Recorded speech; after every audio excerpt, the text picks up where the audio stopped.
In today's tech video, I'm going to show you how to fix HBO Max if it isn't working on your Sharp Smart TV.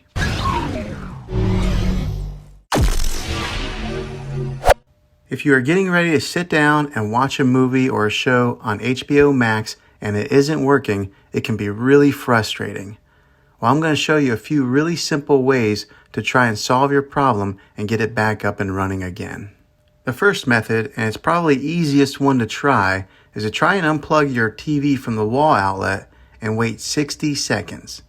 Now don't be impatient here, wait the whole 60 seconds and then plug it back in. This is very different from turning your TV on and off with your remote control.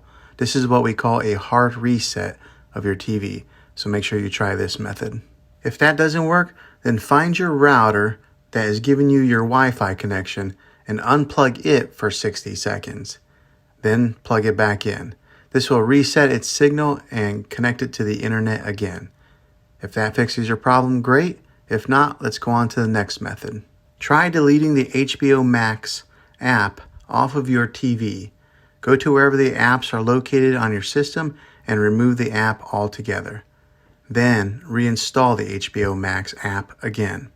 After you reinstall it, you might have to log back in with all your credentials, but hopefully this will work. Now, if this doesn't work, then I recommend buying an affordable Roku Stick or Amazon Fire Stick. Plug that into your TV and you'll be able to get access to HBO Max that way. I'll put links in the description down below of where you can get one. Well, hopefully this video was helpful to you. If it was, throw a thumbs up on it and hit that subscribe button. I make tech videos all the time and I'd love to have you back in the next one. Take care.